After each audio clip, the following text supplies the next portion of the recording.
Good morning. Welcome to Rocky Mountain Metro Airport. We're very excited to have you this morning. If you guys want to come in and have a seat, we'll kick off the press conference.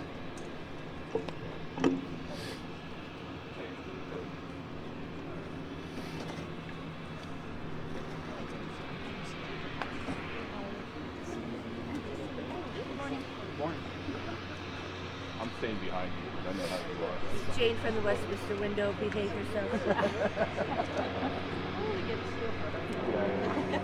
You know what I'm talking about. Again, good morning and welcome to Rocky Mountain Metropolitan Airport. Many of you may not know this, but Rocky Mountain Metropolitan Airport is the fastest growing airport in the state. This airport is home to more than 900 jobs, 50 businesses, including 4 flight schools, and essential services such as federal and state firefighting services. Our economic impact to the area is over $730 million per year. As members of this community, we are committed to serving it well, and we are dedicated to innovative, safe, and responsible growth. We are here today to announce RMMA's accelerated timeline in transitioning to unleaded fuel. In 2022, the FAA announced the Eliminate Aviation Gas Lead Emissions Initiative, also known as EAGLE. EAGLE established a timeline for the country to safely transition out of leaded fuel to unleaded fuel by the end of 2030 without adversely affecting existing piston engine fleet. We want to be ahead of that timeline, and we plan to beat it. We are already in that process to switching over to UL94, which is an unleaded aviation fuel, which is compatible with 2/3 of Rocky Mountain Metro's aviation fleet. The airport's purchase of a new fuel truck you see behind me and a 12,000 gallon tank that'll be installed in 2024 will allow us to switch over to the existing fleet by fall of 2024.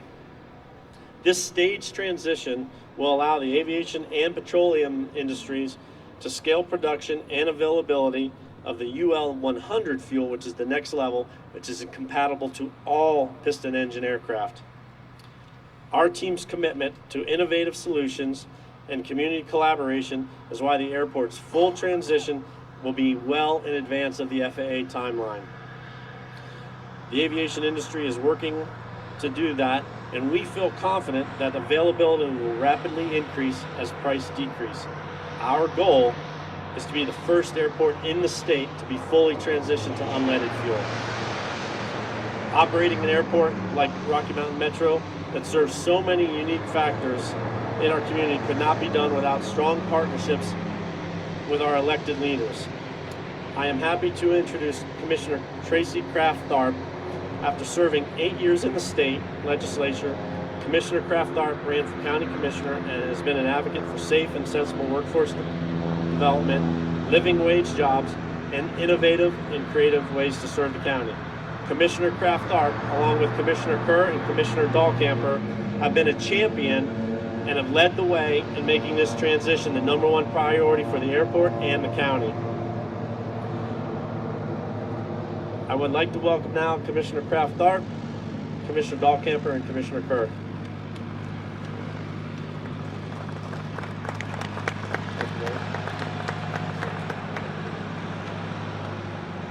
Thank you, Paul.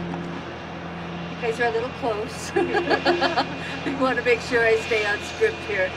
So my fellow commissioners, our board chair, Commissioner Kerr, Commissioner Dahlkemper, and I are proud to have a resource like Rocky Mountain Metropolitan Airport in our community.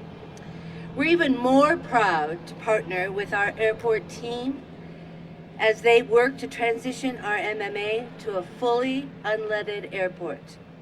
Beginning the transition now by offering 94 unleaded gas for compatible aircraft paves the way for full and seamless transition. The infrastructure for UL94 unleaded fuel is entirely compatible with 100 UL. As the fuel becomes more widely available, our MMA will proactively and fully transition to 100 UL unleaded gas in the next 2 to 3 years, well before the FAA's 2030 target date for the full elimination of leaded aviation gas. This is big news for Jefferson County. We're a county that prides ourselves on safe, sustainable, and responsible change. The timeline behind me, if it's still up,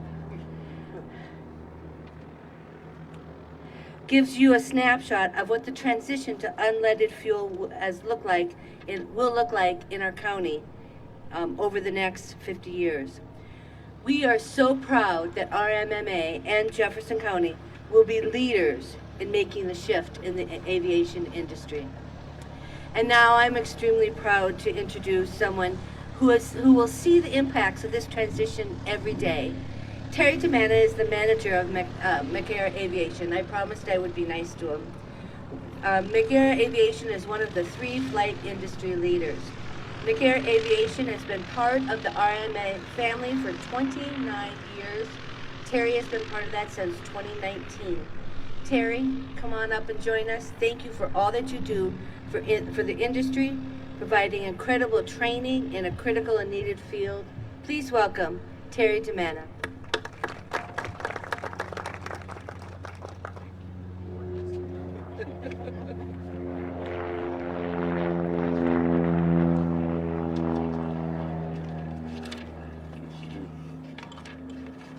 Get myself organized here. All right. As you guys know, my name's Terry DeManna. I'm from McAir Aviation. Just so you guys, McAir Aviation will support Rocky Mountain Airport's initiative to transition to unleaded fuel. We fully joined KBCJ or KBJC, pledged to oversee a smooth transition to unleaded fuel, one that preserves the functionality in the general aviation fleet. Additionally, we support the efforts to ensure reliability, economical fuel supply, both that preserve the years to come. We are dedicated to the training of our next generation of pilots, both commercial and business aviation, right here at KBJC. That's all I have. Thank you. I have nobody to introduce, so I didn't know.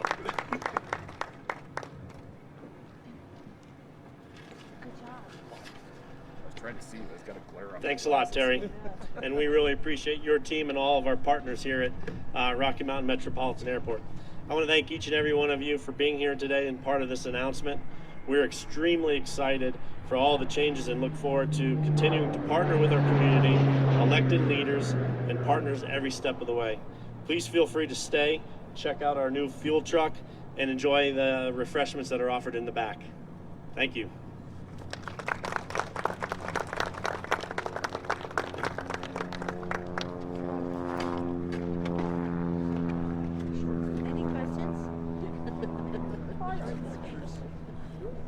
Let's get some pictures with the truck and stuff. Okay. Put the security. That was so cool. Oh, yeah. So next on the agenda is we're gonna, with the elected officials of Jefferson County and some of the airport staff, and then anyone who wants to take pictures with the new fuel truck, please feel free to join us up there.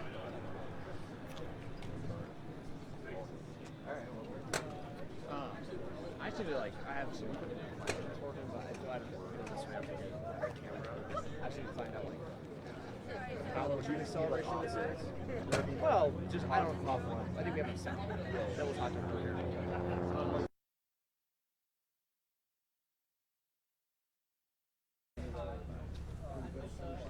Let's get this over here. We now have one spot. Yeah, that'll work. That better? Yeah. Okay. You just address me, not Okay. first of all, your name, how you spell it, and your title. Okay. Paul Anslow, ANSLOW. I'm the airport director at Rocky Mountain Metropolitan Airport. Tell me a little bit about how you guys approach this Okay. This really came to the public's awareness and to our awareness in early 2023, late 2023, about there is now an approved fuel. There's a process to go through it. Working with our tenants, working with the FBOs, that's the companies that sell fuel on an airport, working with the FAA, we kind of came up with a plan to transition in 2 to 3 years. What happened is we got more information at a rapid rate. Remember, the industry kind of is just switching over to unleaded fuel. It just became approved by the FAA in late 2022. Working with my commissioners, kind of came to the conclusion that we needed to do this as quickly as we can.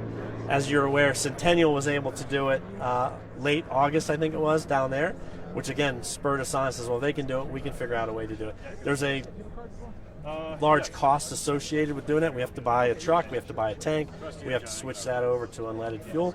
And then just as information came in, talking to engineers from the engine saying that our high altitude planes would be fine using the 94 octane unleaded instead of the 100. So all that information has been rapidly coming in over the last several months. And just recently, the auction at Denver Airport, which we go to every year, and we buy used plows and other equipment, this truck was available, and I was like, well, if we can get that truck, that's the first step. We paid $50,000 for this truck. A brand new truck's $200,000. So I said, well, if we can get the truck, that's step one, and now the dominoes will start falling into place. And we got the truck at the auction. We won it. It's a lottery, so there was no guarantee we were going to get it. And then I turned around and I talked with some manufacturers of tanks and thought, we can get a tank in 4 months. Okay, that works. That puts us in January of 2024. And all of a sudden it's like, hey, we can do this.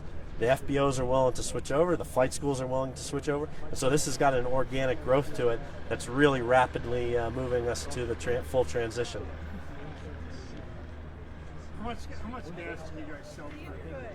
So we sell 6.3, 6.5 million gallons this year in 2023. And that's unleaded, right? No, that's all the gas. 10% of that is unleaded, the leaded avgas. So to the piston generation over here.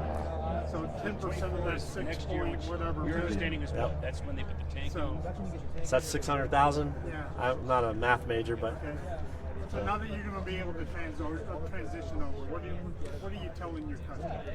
so I'm telling our customers, first and foremost, let's get it installed and get things done by the end of the year. Our biggest users of gas are flight schools, right? If I owned a plane, just like if I owned a boat, you kind of take it out on the weekend. If the weather's bad, maybe twice a month, maybe once a month. So you're not flying that much. But a flight school plane generally will fly 2 to 3 times a day, 7 days a week, because they're training pilots. And so our number one tenant, our number one customer for unleaded fuel was to work with the flight schools. They're on board to do the switchover, so that again made it viable, because if nobody wants to buy it, it doesn't work. The other thing that occurred is because Centennial was the first airport, it started out as about a $4 to $5 difference in price between the leaded and the unleaded.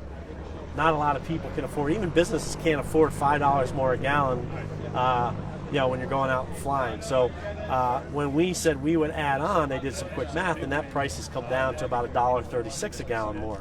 So again, we're going to work with the flight schools, the FBOs, and the airport, and we're going to try to incentivize the unleaded fuel to bring that cost even closer. We get the flight schools on board, we get the fuel installed, we get the FBOs installed, and then individual pilots, as this becomes cheaper and closer, there's also maintenance benefits. So there's maintenance like spark plug changes and things like that with the unleaded fuel that are less frequent. So there's going to be costs in the end. So in the end, we think this is a benefit to everybody. Plus, the reality is, everybody in the industry wants to switch over. We want to be good stewards, and we want to be good neighbors. And there's nobody saying, no, I'm going to stick to the unleaded or the leaded fuel. Everybody wants to switch over. Is there a performance issue with the lower octane? So that was my biggest concern. And so we initially made the decision, you know what, we're just going to wait till the 100 low lead, because I'm concerned about the octane. I'm concerned about the pilots having at our altitude. But I've had multiple meetings with Lycoming engineers and the gas CEOs and these conference calls, and there's no issue. Those fuels are approved, and there's no degradation at our altitude. So the 94 is a good gas to start with. And it's only 6 points lower. It is. It's not tremendous. I'm not an engineer, but it's pretty close. Thank you. back when I was a kid, I mean, premium gas was voluntary, so that's not right. If you're going to go racing that, you got to bring it. That's right. What am I not asking you? You guys seem to have this thing rolled out 3 years ahead of time. It's a good thing for everybody. What am I not asking? You know, it really is the entire industry pulling together and wanting to do this. And really, the holdup over the last 30 years when cars transitioned out was to get those approvals and a fuel that was acceptable to right now 67%, in a few years the 100%, the 100% when we get the 100 low lead that's acceptable in all piston aircraft. And so everyone was saying we'll switch over, and we're like, well, we don't really have an option.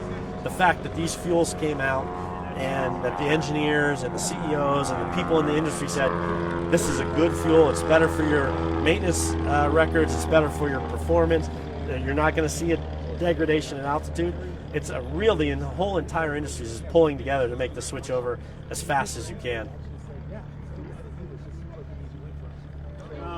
What about additives? I remember when the boat industry. Oh God, Right? I lived in Hawaii for 17 years, Right? and that So when the boat industry switched over to unleaded gas, I mean, the guys were out buying graphite like it was crazy. Actually, because of the NOx. Yep. So this fuel, again, you can't have NOx in the aviation. I like to use the analogy of, if you get a knock or a ping in your engine, you just pull to the side of the road and you call AAA. You get a knock or a ping in an engine at altitude, you're coming down. So that's why I think it took so long for the FAA to approve it, because this fuel had to be bulletproof, right? It had to be acceptable. And so far, the people who are using it and the industry experts are saying there's no issues with the fuel whatsoever. I think we're good, Paul. Okay. Thank you very much. Yes.